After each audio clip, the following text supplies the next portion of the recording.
Full గా తడిసిపోయావు కదా. ఏంటో ఈ వర్షం.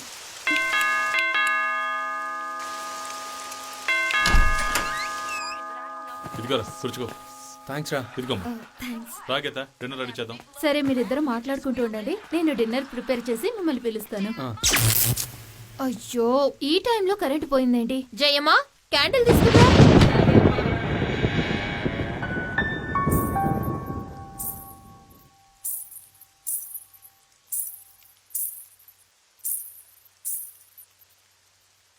నమస్తే.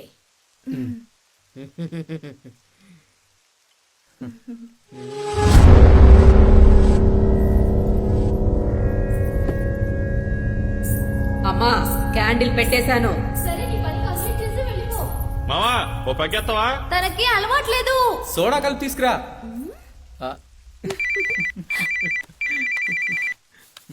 హలో. సారీ మావా, చిన్న ప్రాబ్లం ఉండి నేను నా వైఫ్ హాస్పిటల్కి వచ్చాంరా. వర్షంలో ఇరుక్కున్నాం. రిపోర్ట్స్ తీసుకుని వచ్చేస్తాంరా. ప్లీజ్ కొంచెం వెయిట్ చేయరా. ఏమనుకోవద్దు మావా, పావు గంటలో వచ్చేస్తాం. ఓకే? రేయ్ నాటకాలు ఆడుతున్నావా? రేయ్ నాటకాలు కాదురా, నిజంగానే హాస్పిటల్లో ఉన్నాను రా. ఇంటికి నా దగ్గరే ఉందిరా. వచ్చి ఓపెన్ చేస్తాను. త్వరగా వచ్చేస్తాను రా ప్లీజ్ మావా. ఏమైంది పృథ్వీ? లోపల ఉండి హాస్పిటల్లో ఉన్నాను అంటున్నాడు. ఓహో. ఊరికే భయపెట్టాలని చూస్తున్నాడు. ఊరేమో భయం వేస్తుందిరా. రేయ్ చేసి చాలు గానీ తొందర రారా, టైం అవుతుంది. దినేష్. గీతా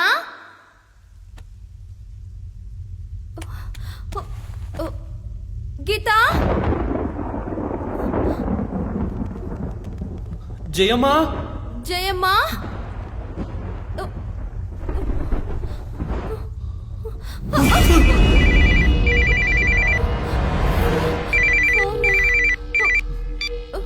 హలో.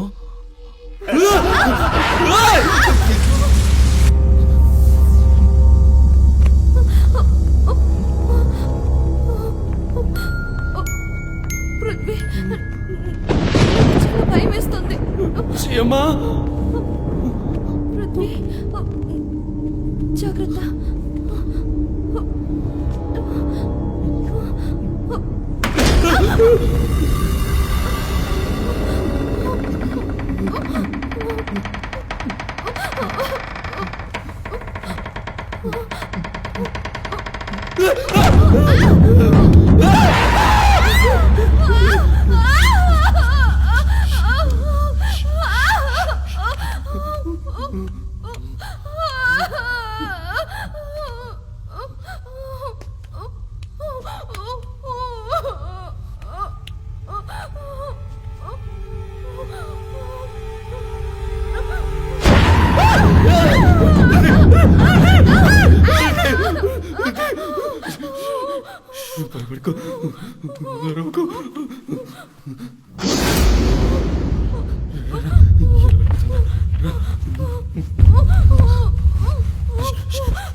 ఏమైందిరా నీకు?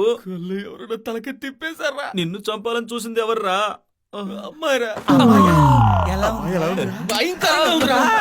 ఎంత దెయ్యం ప్లాన్ లా ఉందిరా. కళ్ళకొచ్చిన అమ్మాయి అందంగా ఉందా? మోహిని. నైట్ షోకి వెళ్ళొద్దు, పీడకల్లో వస్తాయంటే విన్నావరా నువ్వు? పీడకల రావడానికి నైట్ షో కారణం కాదురా ఈ ఇల్లు. ఈ ఇల్లు అంటే ఈ ఇల్లు కాదురా, ఎదురుగా ఖాళీ ప్లేస్ ఉంది కదా, ఇలాంటి కళ్ళు రావడానికి ఆ ప్లేసే కారణం. శివా